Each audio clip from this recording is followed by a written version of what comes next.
रामपुर नाम का एक गांव था जहां हमेशा चहल पहल रहती थी, लेकिन आजकल वहां एकदम सन्नाटा पसरा हुआ था। बस कुछ ही लोग और जानवर दिख रहे थे। तभी विवेक नाम का एक लड़का जो शहर से अपनी पढ़ाई पूरी करके लौटा था, उसने गांव का ऐसा हाल देखा तो एक गांव वाले से पूछ ही लिया कि क्या हुआ है।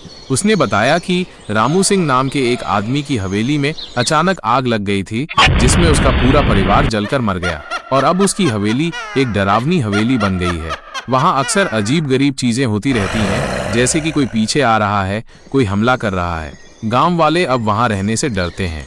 विवेक, जो कि पढ़ा लिखा इंसान था और इन सब बातों पर यकीन नहीं करता था, उसने उस हवेली में जाने की सोची और एक दिन वहां पहुंच गया।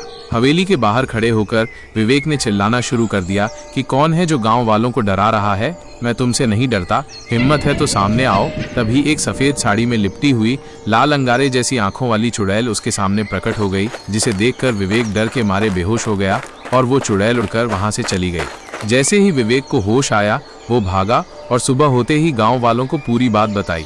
सभी गांव वाले उसके साथ हवेली पहुंचे। विवेक सबको उस रात के बारे में बता ही रहा था कि तभी जोर जोर से हवाएं चलने लगी, पक्षी चिल्लाने लगे, बिजली कड़की और जो लोग उस रात मरे थे वे सब वहां प्रकट हो गए। ये देखकर सभी लोग भागने लगे।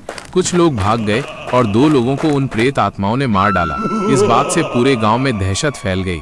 विवेक ने ठान ली थी कि वो प्रेत आत्माओं को यहाँ से भगाकर रहेगा। उसने एक जानकार बाबा को सारी बात बताई और अपने साथ हवेली में ले गया।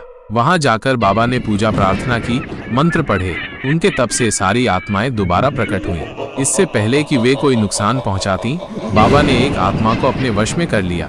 उस आत्मा ने अपनी आप बीती सुनाई कि किस तरह उसका मासूम परिवार जलकर राख हो गया था। तब से वे सब आत्माएं बन चुके हैं और हवेली के आसपास भटक रहे हैं। बाबा ने उसे समझाया कि वो उन सबको मुक्ति दिलाएंगे। ये सुनकर वो आत्मा खुश हो गई और बाबा की बात मान गई। बाबा ने तंत्र मंत्र का जाप किया। विवेक ने भी निडरता से बाबा का साथ दिया और सभी आत्माओं को मुक्ति मिल गई। अब गांव उसी तरह खुशहाल था। सब कुछ पहले जैसा हो गया था।